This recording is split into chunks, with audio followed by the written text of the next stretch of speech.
तो ये आपने समझा कि झंडे का आखिर महत्व क्या होता है। आगे हम आपको झंडे से जुड़े वो महा उपाय भी बताएंगे जिससे आपके जीवन में खुशहाली आ सकती है। फिलहाल राशि अनुसार अपनी चर्चा की शुरुआत करते हुए सबसे पहले बात करेंगे मेष राशि वालों की और जानते हैं कि कैसी रहेगी इनकी आर्थिक स्थिति, कामकाज, रिश्ते और सेहत। साथ ही क्या है आज का उपाय, शुभ अंक और शुभ रंग। देखिए, आज आपकी जो गोचर की स्थिति है मेष राशि के जातकों की बताऊं आपको, आपका राशि स्वामी तो ठीक है कि आपकी राशि में है, लेकिन आपका जो व्यय बृहस्पति है आज वो चंद्रमा से युक्त हो गया है।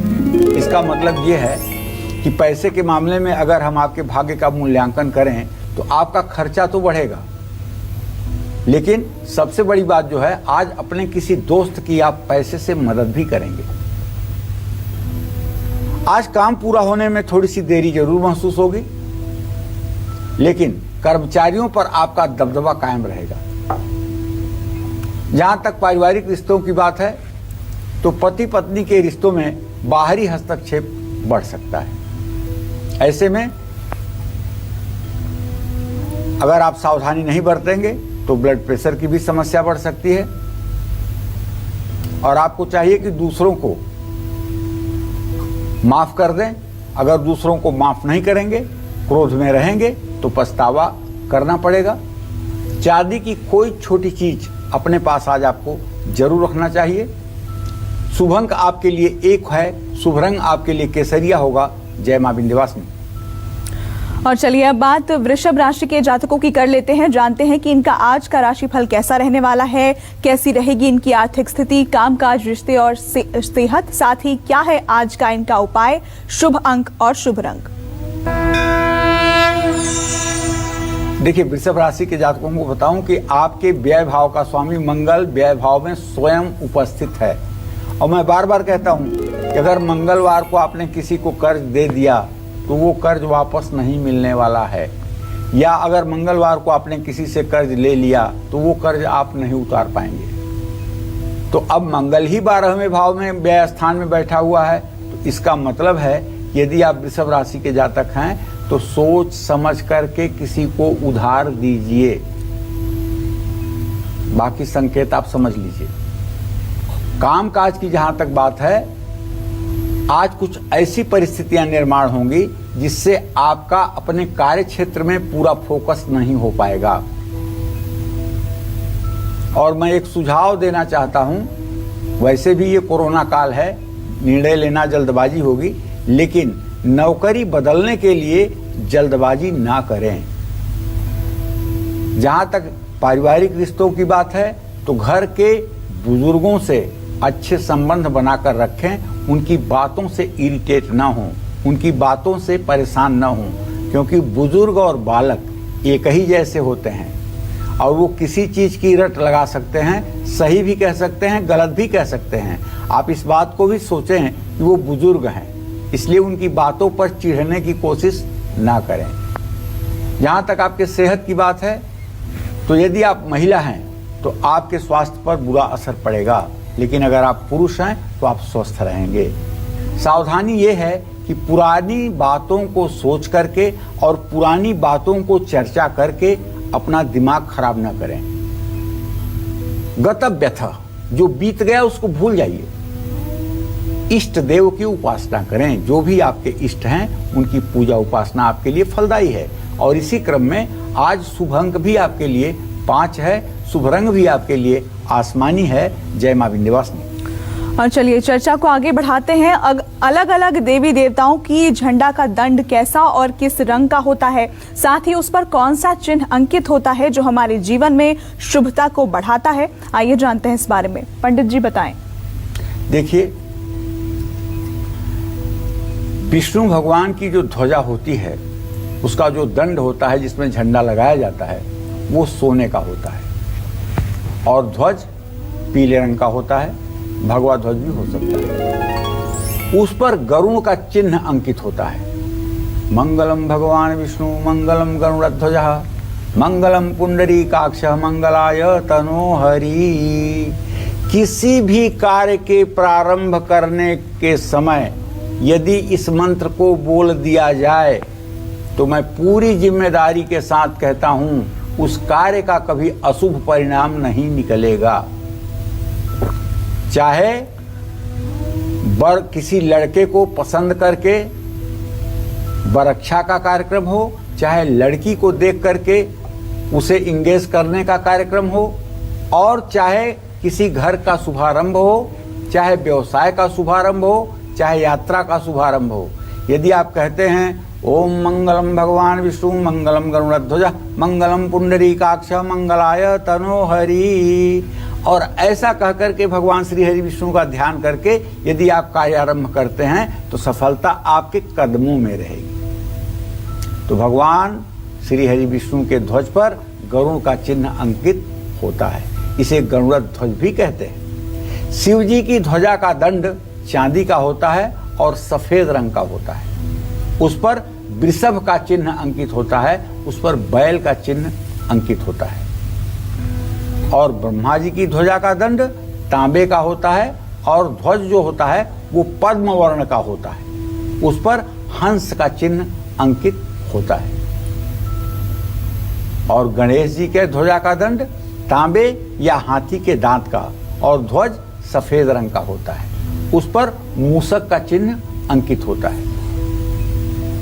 इसी तरह से सूर्य नारायण की ध्वजा, सूर्य नारायण माने क्या?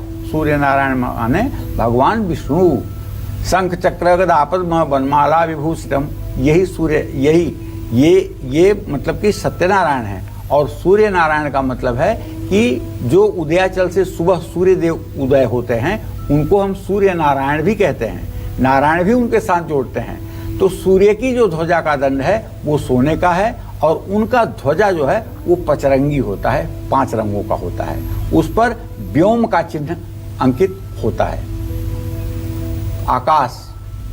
और मां पार्वती की ध्वजा का दंड तांबे का और ध्वज लाल रंग का होता है, उस पर गोधा का चिन्ह अंकित होता है। मां भगवती देवी दुर्गा की ध्वजा का दंड सर्व धातु से मिलकर के बनता है और ध्वज लाल रंग का होता है, उस पर सिंह का चिन्ह अंकित होता है। चामुंडा देवी की ध्वजा का दंड लोहे का या स्टील का और ध्वज जो होता है नीले रंग का होता है। जयंती मंगला काली भद्रकाली कपालिनी दुर्गा क्षमा शिवा धात्री स्वाहा सुधा नमोस्तुते, उस ध्वज पर मुंडमाला का चिन्ह अंकित होता है। और स्वामी कार्तिकेय अर्थात सदानंद की ध्वजा का दंड त्रिलोह का होता है और ध्वज जो होता है वो चित्रवर्ण का होता है, उस पर मयूर का चिन्ह अंकित होता है।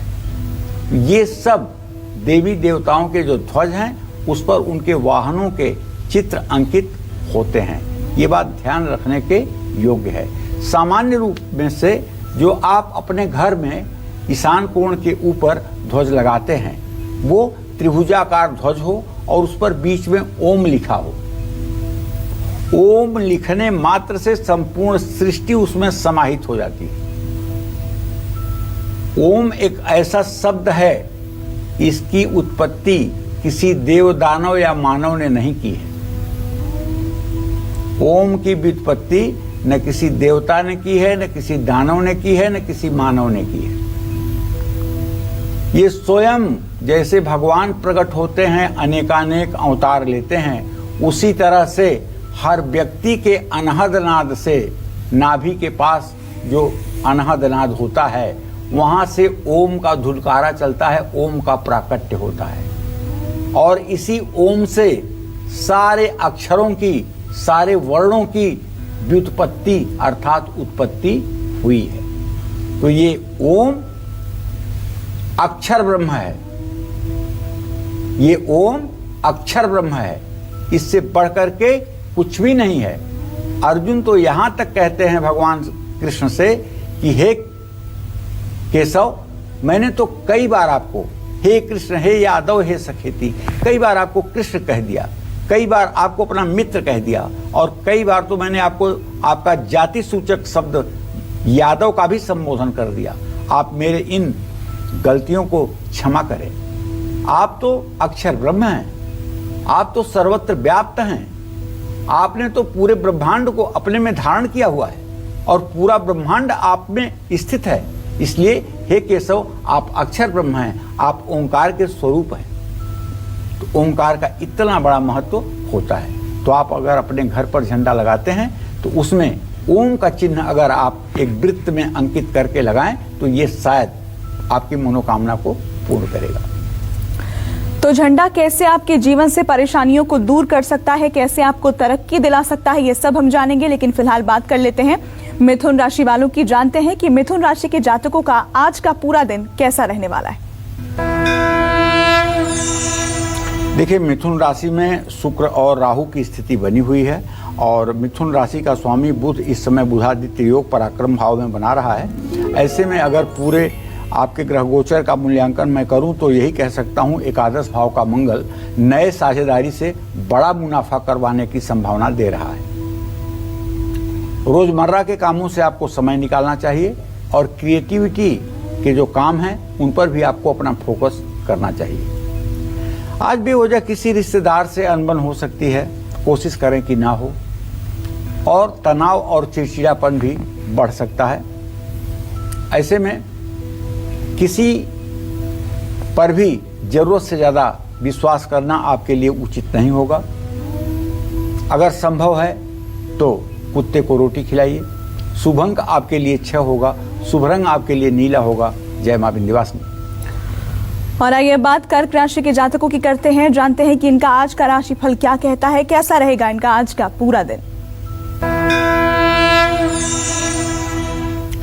देखिए, कर्क राशि का स्वामी चंद्रमा इस समय धनु राशि में गोचर कर चुका है और वहीं पे केतु की भी स्थिति है, बृहस्पति की भी स्थिति है।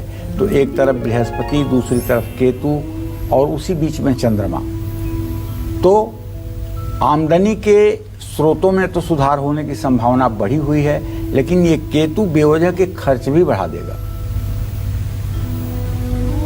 आज मैं आपसे यही कहना चाहता हूं कि जब प्लानर पॉइंट का ग्रह चंद्रमा ग्रहण दोष में हो तो आपको कोई प्लानिंग नहीं करनी चाहिए, आपको कोई योजना नहीं बनानी चाहिए और योजना बनाने में जल्दबाजी नहीं करनी चाहिए और भावुकता में आकर के कोई डिसीजन भी आपको नहीं लेना चाहिए। ठीक है, जीवन साथी से आपके रिश्ते मधुर रहेंगे, इसमें कोई दो राय नहीं है। सुख शांति का माहौल रहेगा।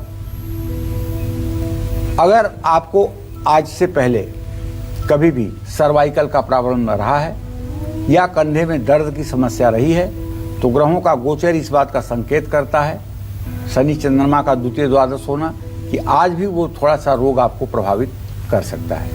मैं तो आपको सुझाव दूंगा कि कोई वजनदार चीज आपको नहीं उठानी चाहिए, ना आपको आगे की तरफ ज्यादा झुकना चाहिए।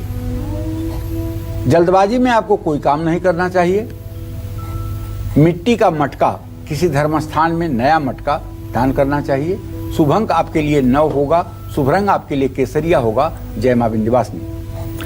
तो झंडा कहां चढ़ाने और लगाने से मिलेगा आपको प्रमोशन, कारोबार पकड़ेगा रफ्तार, मिलेगा मनचाहा जीवन साथी, आएगा पैसा, मिलेंगे ढेरों सुख और दूर होंगी हर परेशानी। ये सब बताएंगे आपको पंडित जी, लेकिन इस छोटे से ब्रेक के बाद। नमस्कार, मैं हूं मानक गुप्ता। अगर आपको हमारा ये वीडियो पसंद आया हो तो इसे लाइक और शेयर जरूर करें और हाँ, हमें सब्सक्राइब और फॉलो करना ना भूलें ताकि आप देश और दुनिया की कोई खबर मिस ना करें। चाहे कोई ब्रेकिंग न्यूज हो या कोरोना वायरस से जुड़ी कोई भी अपडेट, पॉलिटिक्स हो या आपकी जेब से जुड़ी कोई खबर, इलेक्शन की कोई न्यूज हो, कोई कंट्रोवर्सी हो या फिर कोई वायरल वीडियो, सब कुछ मिलेगा न्यूज़ 24 पर। तो जुड़े रहिए हमारे साथ और देखते रहिए न्यूज़ 24।